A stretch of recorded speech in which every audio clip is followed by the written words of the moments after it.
American president Donald ട്രംപിന് സ്വന്തം നാട്ടിൽ നിന്നും വിദേശത്ത് നിന്നും ഒരേ സമയം കടുത്ത പ്രഹരമാണ് ഉണ്ടാകുന്നത്. ഒരു വശത്ത് ട്രംപിന്റെ തലയ്ക്ക് $58 മില്യൺ വിലയിട്ട് ഇറാന്റെ വധശിക്ഷാ ബിൽ പുറത്തുവരുന്നു. മറുവശത്താണെങ്കിൽ ഇറാന്റെ മേൽ യുദ്ധം ചെയ്യാനുള്ള ട്രംപിന്റെ അധികാരം വെട്ടിക്കുറച്ച് സ്വന്തം സെനറ്റിന്റെ എട്ടിന്റെ പണിയും വരുന്നു. ട്രംപിന്റെ യുദ്ധമോഹങ്ങൾക്ക് അമേരിക്കൻ കോൺഗ്രസ് പൂട്ടിട്ടിരിക്കുകയാണ്. വൈറ്റ് ഹൌസിനെ ഞെട്ടിച്ചുകൊണ്ട് ഒരേ ദിവസം രണ്ട് വൻ തിരിച്ചടികളാണ് ട്രംപിനുണ്ടായിരിക്കുന്നത്. ഇസ്രായേൽ പ്രധാനമന്ത്രി ബെഞ്ചമിൻ നെതന്യാഹുവിന്റെയും ട്രംപിന്റെയും തലയ്ക്ക് വിലപേശി ഇറാൻ പാർലമെന്റ് നീങ്ങുമ്പോൾ മറുവശത്ത് ട്രംപിന്റെ കൈകാലുകൾ കെട്ടിയിടാൻ അമേരിക്കൻ സെനറ്റും ഒന്നിച്ചിരിക്കുന്നു എന്നുള്ള വാർത്ത ട്രംപിനെ കൂടുതൽ ആശങ്കയിലാഴ്ത്തുകയാണ്. സ്വന്തം പാർട്ടിയിലെ പ്രമുഖർ പോലും ട്രംപിനെ കൈവിട്ട് ഒറ്റപ്പെട്ടൊരു സാഹചര്യം. ആ പ്രതീക്ഷിത വോട്ടെടുപ്പിന് പിന്നിലെ ആശങ്കയിലാണ് ട്രംപ് ഉള്ളത്. സ്വന്തം പാർട്ടിയിലെ എംപിമാർ തന്നെ ട്രംപിനെതിരെ വോട്ട് ചെയ്ത് വൻ രാഷ്ട്രീയ അട്ടിമറിയിൽ നിന്നിരിക്കുകയാണ്. അമേരിക്കയിലും ഇറാനിലും എന്തായാലും നടക്കുന്നത് വലിയ നിർണായകമായിട്ടുള്ള ചില കാര്യങ്ങളാണ്. അത് ട്രംപിന്റെ കസേര തെറിപ്പിക്കുമോ ഇല്ലയോ എന്നത് നോക്കിക്കാണണം. എന്തായാലും ഇറാൻ വിഷയത്തിൽ അമേരിക്കൻ പ്രസിഡന്റ് ഡൊണാൾഡ് ട്രംപിന്റെ യുദ്ധാധികാരങ്ങൾ വെട്ടിക്കുറയ്ക്കാൻ ലക്ഷ്യമിട്ട് US സെനറ്റിൽ നടക്കുന്ന വോട്ടെടുപ്പിന് ട്രംപിനും റിപ്പബ്ലിക്കൻ പാർട്ടിക്കും കനത്ത രാഷ്ട്രീയ തിരിച്ചടിയാണ് സമ്മാനിച്ചിട്ടുള്ളത്. പ്രതിപക്ഷമായിട്ടുള്ള ഡെമോക്രാറ്റിക് പാർട്ടി കൊണ്ടുവന്ന ഈ ഒരു നിർണായക പ്രമേയം 47-നെതിരെ 50 വോട്ടുകൾക്കാണ് സെനറ്റ് പാസാക്കിയത്. ഒന്നാലോചിച്ച് നോക്കൂ, ട്രംപിന്റെ അധികാരമോഹം നഷ്ടപ്പെടുന്നു, പണത്തോടുള്ള ആക്രാന്തം നഷ്ടപ്പെടുന്നു, ഇപ്പോൾ സ്വന്തം കസേര പോലും തെറിയുന്ന ഒരു അവസ്ഥയിലേക്ക് വന്നിരിക്കുകയാണ്. അതായത് ഏത് നിമിഷവും എന്തും സംഭവിക്കാം. എന്തായാലും ഇറാന് മേൽ കോൺഗ്രസിന്റെ മുൻകൂർ അനുമതിയില്ലാതെ ദീർഘകാല സൈനിക നീക്കങ്ങൾ നടത്തുന്നതിൽ നിന്ന് പ്രസിഡന്റിനെ തടയുന്നതാണ് ഈ ഒരു പ്രമേയം എന്ന് പറയുന്നത്. അതായത് ഇറാനെ ഇനി പഴയതുപോലെ ആക്രമിക്കാൻ ട്രംപിന് കഴിയില്ല. അതിൽ ചില നീക്കങ്ങൾ വന്നിരിക്കുകയാണ്. ഇറാന്റെ ഔദ്യോഗിക വധശിക്ഷാ ബില്ലും അന്താരാഷ്ട്ര സമ്മർദ്ദങ്ങളും നിലനിൽക്കുന്ന ഈ ഒരു വലിപ്പമേറിയ ജിയോ പൊളിറ്റിക്കൽ പ്രതിസന്ധിക്കിടയിൽ സ്വന്തം രാജ്യത്തെ നിയമനിർമ്മാണ സഭയിൽ നിന്ന് ട്രംപിന് ഇത്തരമൊരു നിയന്ത്രണം നേരിടേണ്ടി വരുന്നത് ട്രംപ് ഭരണകൂടത്തിന്റെ വിദേശ നയങ്ങൾക്കുള്ള വലിയൊരു പ്രഹരമായിട്ട് വിലയിരുത്തപ്പെടുകയാണ്. അതായത് ഒന്ന് ആലോചിച്ച് നോക്കൂ, ഇറാനിലേക്ക് യുദ്ധം ചെയ്യാൻ ഇനി വലിയ രീതിയിലുള്ള അനുമതിയൊന്നും ട്രംപിനില്ല. സെനറ്റ് അംഗങ്ങൾ പ്രമേയം പാസാക്കിയിരിക്കുകയാണ്. ഡെമോക്രാറ്റിക് പാർട്ടി കൊണ്ടുവന്ന ആ പ്രമേയം പാസാക്കിയിരിക്കുകയാണ്. 50-ൽ 47 പേരാണ് അത് വോട്ട് ചെയ്തിരിക്കുന്നത്. അങ്ങനെ ട്രംപിന്റെ പാർട്ടിക്കും വലിയ രീതിയിലുള്ള തിരിച്ചടി ഉണ്ടാകുമ്പോൾ മറുവശത്ത് ട്രംപിന്റെ സുരക്ഷ വലിയ രീതിയിൽ തന്നെ ഇടിയുകയാണ്. അതായത് രണ്ട് കാര്യങ്ങളാണ് ഒരേ ദിവസം നടന്നിരിക്കുന്നത്.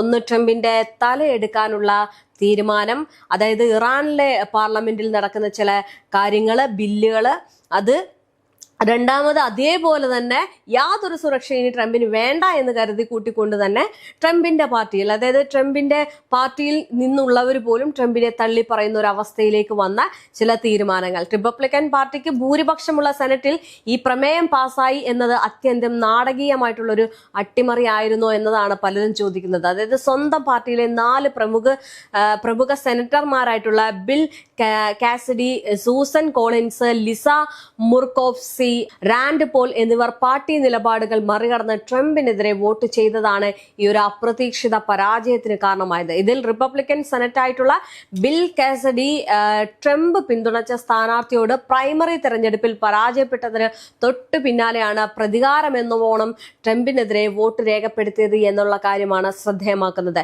എന്തായാലും കൂടാതെ മറ്റു 3 റിപ്പബ്ലിക്കൻ സെനറ്റർമാർ വോട്ടെടുപ്പിൽ നിന്ന് വിട്ടുനിന്നതും ഡെമോക്രാറ്റുകൾക്ക് കാര്യങ്ങൾ എളുപ്പമാക്കാൻ സാധിച്ചു എന്നതാണ്. 1973-ലെ US വാർ പവേഴ്സ് ആക്ട് അനുസരിച്ച് കോൺഗ്രസ് അനുമതിയില്ലാതെ പരമാവധി 60 ദിവസം മാത്രമേ ഒരു വിദേശ രാജ്യവുമായിട്ട് യുദ്ധം തുടരാൻ പ്രസിഡന്റിന് അവകാശമുള്ളൂ എന്ന നിയമം മുൻനിർത്തിയാണ് സെനറ്റ് ഇപ്പോൾ ട്രംപിന്റെ കൈകാലുകൾ കെട്ടിയിടുന്നത്. അതായത് 60 ദിവസം കഴിഞ്ഞിട്ടും പിന്നെ ഒരു ആക്രമണം നടത്താൻ കഴിയില്ല.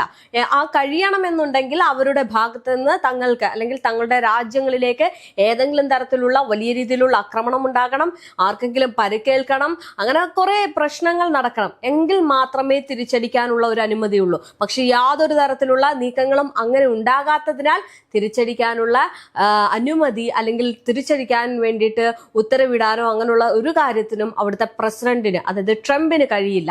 ഇപ്പോൾ ആ ഒരു കാര്യം മുൻനിർത്തിയാണ്, അതായത് ഒരു വാർ പവേഴ്സ് എന്ന് പറയുന്ന ആ ഒരു നയം മുൻനിർത്തിക്കൊണ്ടാണ് ഇപ്പോൾ ഡെമോക്രാറ്റിക് പാർട്ടി ഇതിനൊരു മുൻതൂക്കം കൊടുത്തുകൊണ്ട് ട്രംപിന് വലിയൊരു തിരിച്ചടി നൽകിയിരിക്കുന്നത്. എന്തായാലും റിപ്പബ്ലിക്കൻ പാർട്ടിക്ക് വ്യക്തമായിട്ടുള്ള ഭൂരിപക്ഷമുള്ള സെനറ്റിൽ ട്രംപിന്റെ സ്വന്തം പാർട്ടിക്കാരായിട്ടുള്ള 4 പ്രമുഖ സെനറ്റർമാർ പാർട്ടി ലൈൻ മറികടന്ന് ട്രംപിനെതിരെ വോട്ട് ചെയ്തു. ഇതിൽ ഏറ്റവും വലിയ ട്വിസ്റ്റ് എന്ന് പറയുന്നത് ട്രംപ് പിന്തുണച്ച സ്ഥാനാർത്ഥിയോട് പ്രൈമറി തെരഞ്ഞെടുപ്പിൽ പരാജയപ്പെട്ടതിന് തൊട്ടു പിന്നാലെയാണ് ഈ കാസിഡി ട്രംപിനെതിരെ കടുത്ത നിലപാടെടുത്ത് വോട്ട് രേഖപ്പെടുത്തിയത് എന്നതാണ്. എന്തായാലും 3 റിപ്പബ്ലിക്കൻ സെനറ്റർമാർ വോട്ടെടുപ്പിൽ ഞാൻ നേരത്തെ പറഞ്ഞതുപോലെ തന്നെ വിട്ടുനിന്നതും ഈ പറയുന്ന പോലെ ഡെമോക്രാറ്റിക് പാർട്ടിക്ക് ഏറ്റവും കൂടുതൽ ഗുണകരമായി എന്നുള്ളതാണ്. അതായത് വലിയ രീതിയിലുള്ള പ്രശ്നങ്ങളൊന്നും തന്നെ ഉണ്ടായില്ല. അവർ പറയുന്ന പ്രമേയം പാസ്സാക്കാൻ കഴിഞ്ഞു സെനറ്റിന് എന്നുള്ളതാണ്. ഈ തിരിച്ചടിയുടെ പ്രധാന കാരണങ്ങൾ എന്തൊക്കെയാണെന്ന് ചോദിച്ചു കഴിഞ്ഞാൽ ഞാൻ നേരത്തെ പറഞ്ഞതുപോലെ തന്നെ 60 ദിവസത്തെ സമയപരിധിയായിരുന്നു ഡെമോക്രാറ്റിക് മുന്നോട്ട് വെച്ചത്. അതായത് 1973 ഞാൻ നേരത്തെ പറഞ്ഞതുപോലെ തന്നെ വാർ പവേഴ്സ് ആക്ട്, അതനുസരിച്ച് കോൺഗ്രസിന്റെ അനുമതി ഇല്ലാതെ യാതൊരു തരത്തിലും യുദ്ധം ചെയ്യാൻ കഴിയില്ല. ഇത് ട്രംപിന് വലിയ വെല്ലുവിളിയായി. കാരണം ട്രംപ് യുദ്ധം തുടങ്ങുന്നതിന് മുമ്പ് പാർലമെന്റിനെ അറിയിക്കണം എന്നുള്ളതാണ് അതിലെ ഒന്നാമത്തെ ഘടകം എന്ന് പറയുന്നത്. പക്ഷേ യുദ്ധം തുടങ്ങി 2-3 ദിവസം കഴിഞ്ഞിട്ടാണ് ട്രംപ് ഈ കാര്യം പറയുന്നത്. മാത്രമല്ല 60 ദിവസം മാത്രമേ പരിധിയുള്ളൂ. അപ്പൊ 60 ദിവസത്തിനുള്ളിൽ പല രീതിയിൽ ആക്രമണം നടത്തിയെങ്കിലും പകുതി കുറച്ച് ദിവസങ്ങളിലും വെടിനിർത്തൽ തന്നെയായിരുന്നു. എങ്കിലും നിലവിൽ ഇപ്പോഴും ട്രംപ് വെല്ലുവിളിക്കുന്നത് ആക്രമണം നടത്തും എന്ന് പറഞ്ഞുകൊണ്ടാണ്. പക്ഷെ ഇപ്പോൾ നിലവിൽ ആക്രമണം നടത്താൻ അധികാരമില്ല എന്നുള്ളതാണ്. അതായത് ഏതെങ്കിലും തരത്തിൽ നേരത്തെ ഞാൻ പറഞ്ഞതുപോലെ തന്നെ ഈ ഇറാന്റെ ഭാഗത്തുനിന്ന് അമേരിക്കയിൽ നേരിട്ട് ഒരു ആക്രമണം നടത്തി അവിടെ നാശനഷ്ടം ഉണ്ടായി, ജനങ്ങൾക്ക് എന്തെങ്കിലും പ്രശ്നങ്ങൾ ഉണ്ടായി എന്നുണ്ടെങ്കിൽ ആക്രമണം നടത്താം ട്രംപിന്. പക്ഷേ നിലവിലെ സാഹചര്യത്തിൽ അത് പറ്റില്ല എന്നുള്ളതാണ്. എന്തായാലും ഇറാൻ യുദ്ധം ആ പരിധി പിന്നിട്ട സാഹചര്യത്തിലാണ് സെനറ്റ് ഈ ഒരു നീക്കം നടത്തിയത്. ഇനി ബിൽ കാസിഡിയുടെ ഒരു വോട്ട് മാറ്റം എന്ന് പറയുന്നത് ട്രംപിനെ സംബന്ധിച്ചിടത്തോളം വലിയ തിരിച്ചടിയാണ്. അതായത് ട്രംപ് പിന്തുണച്ച സ്ഥാനാർത്ഥിയോട് പ്രൈമറി തെരഞ്ഞെടുപ്പിൽ പരാജയപ്പെട്ടിരുന്നു ഈ പറയുന്ന കാസിഡി. അതിനുശേഷം അതിന്റെ ഒരു വൈരാഗ്യം എന്നോണമാണ് ഇപ്പോൾ ട്രംപിനെതിരെ അദ്ദേഹം വോട്ട് രേഖപ്പെടുത്തിയത് എന്നാണ് ചില ആളുകൾ പറയുന്നത്. എന്തായാലും അതങ്ങനെ തന്നെ ആയിരിക്കാൻ സാധ്യത കൂടുതലാണ്. കാരണം ട്രംപ് സ്വന്തം സ്ഥാനാർത്ഥിയോട് കാണിച്ചതിന് പകരമായിട്ട് അദ്ദേഹം തിരിച്ചു കൊത്തി എന്നുള്ളതാണ്. ഇനി അടുത്തത് നോക്കുകയാണെങ്കിൽ അനുകൂലമായിട്ടുള്ള ഒരു സാഹചര്യം അവിടെ ഉണ്ടായിരുന്നു. മറ്റു 3 പ്രമുഖ റിപ്പബ്ലിക്കൻ സെനറ്റർമാർ വോട്ടെടുപ്പിൽ പങ്കെടുക്കാതിരുന്നതും ഡെമോക്രാറ്റുകൾക്ക് പ്രമേയം പാസ്സാക്കാൻ എളുപ്പമാക്കി എന്നുള്ളതാണ്. ഇനി തുടർച്ചയായിട്ടുള്ള ശ്രമങ്ങളുണ്ട്. ഈ ഡെമോക്രാറ്റിക് പാർട്ടി യുദ്ധം തുടങ്ങിയ സമയം തൊട്ടേ തുടർച്ചയായിട്ടുള്ള ചില ശ്രമങ്ങൾ പറയുന്നുണ്ട്. കഴിഞ്ഞ ഫെബ്രുവരിയിൽ ഇറാൻ യുദ്ധം ആരംഭിച്ചത് മുതൽ ട്രംപിന്റെ യുദ്ധാധികാരങ്ങൾ വെട്ടിക്കുറയ്ക്കാൻ ഡെമോക്രാറ്റുകൾ പഠിച്ച പണിയും നോക്കിയിരുന്നു. പക്ഷെ നടന്നില്ല. 8ാമത്തെ കൺസിസ്റ്റന്റ് ശ്രമത്തിലാണ് ഇപ്പോൾ സെനറ്റിൽ പ്രാഥമിക വിജയം അവർ നേടിയിരിക്കുന്നത്. ഇതിനു മുമ്പ് നടന്ന 7 ശ്രമങ്ങളും റിപ്പബ്ലിക്കൻ ഭൂരിപക്ഷം ഉപയോഗിച്ച് ട്രംപ് പക്ഷം പരാജയപ്പെടുത്തുകയായിരുന്നു ചെയ്തത്. പക്ഷെ ഇത്തവണ അങ്ങനല്ല. ട്രംപിന്റെ പ്രമുഖർ പോലും വിട്ടുനിന്നു, ട്രംപിനെതിരെ നിന്നു. അത് അവിടെ ഗുണം ചെയ്തു എന്നുള്ളതാണ്. എന്തായാലും നിലവിൽ നിലനിൽക്കുന്ന താൽക്കാലിക വെടിനിർത്തൽ ലംഘിച്ച് ട്രംപ് ആക്രമണം നടത്തുമെന്ന് ഭീഷണിപ്പെടുത്തിയിരുന്നു. എന്നാൽ സെനറ്റിന്റെ ഈ ഒരു വിലക്കോടെ ഇറാനെതിരെ ഉടനടി ഒരു വലിയ യുദ്ധത്തിലേക്ക് പോകാൻ ട്രംപിന് സാധിക്കില്ല എന്നതാണ്. ഇത് ഇറാന് കൂടുതൽ സുരക്ഷിതത്വം നൽകുന്നുണ്ട്. ഇനി ഇവിടെ എല്ലാം ഒറ്റപ്പെടുകയാണ് ട്രംപ്. ആകെ മൊത്തത്തിൽ പ്രശ്നത്തിലാണ് ട്രംപ്. അവിടെ തന്റെ സുരക്ഷ ഏത് നിമിഷവും വീഴുമെന്നൊരു സാഹചര്യം. ഇറാൻ തലയ്ക്ക് വില പറഞ്ഞിരിക്കുന്നു.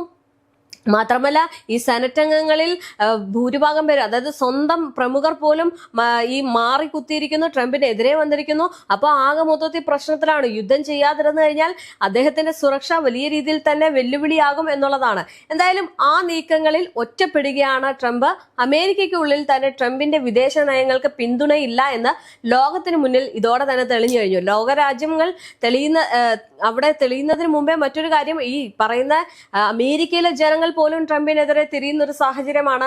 അദ്ദേഹത്തിനോടുള്ള അനുകൂലിക്കുന്നവരുടെ വോട്ടിംഗ് ശതമാനം കുറയുന്നു എന്നുള്ളതാണ് ഏറ്റവും കൂടുതൽ അറിയാൻ സാധിക്കുന്നത്. എന്തായാലും ഇത് അന്താരാഷ്ട്ര ചർച്ചകളിൽ ഇറാന്റെ നിലപാട് കൂടുതൽ ശക്തമാക്കാൻ സഹായിക്കുന്നുണ്ട്. യുദ്ധം തുടങ്ങിയത് മുതൽ ആഗോള എണ്ണക്കടത്ത് പാതയായിട്ടുള്ള ഹോർമുസ് കടലിടുക്ക് ഇറാൻ ഭാഗികമായിട്ട് അടച്ചിരിക്കുകയാണ്. അല്ലെങ്കിൽ അതിനാൽ അമേരിക്കയിൽ പെട്രോൾ വില കുത്തനെ ഉയർന്നിട്ടുണ്ട്. ഇത് ട്രംപാണ് ഈ ഒരു സംഭവത്തിന് പിന്നിൽ.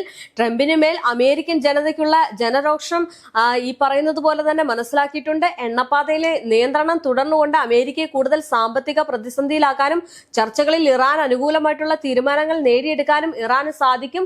പക്ഷേ ചുരുക്കത്തിൽ ട്രംപിന്റെ ഏകപക്ഷീയമായിട്ടുള്ള യുദ്ധ നീക്കങ്ങൾക്ക് അമേരിക്കൻ സെനറ്റ് തന്നെ തടയിട്ടത് ഇറാന് തങ്ങളുടെ പ്രതിരോധം ശക്തമാക്കാനും സമാധാന ചർച്ചകളിൽ കൂടുതൽ ആധിപത്യം സ്ഥാപിക്കാനുമുള്ള വലിയൊരു അവസരമായിട്ടാണ് കാണുന്നത്.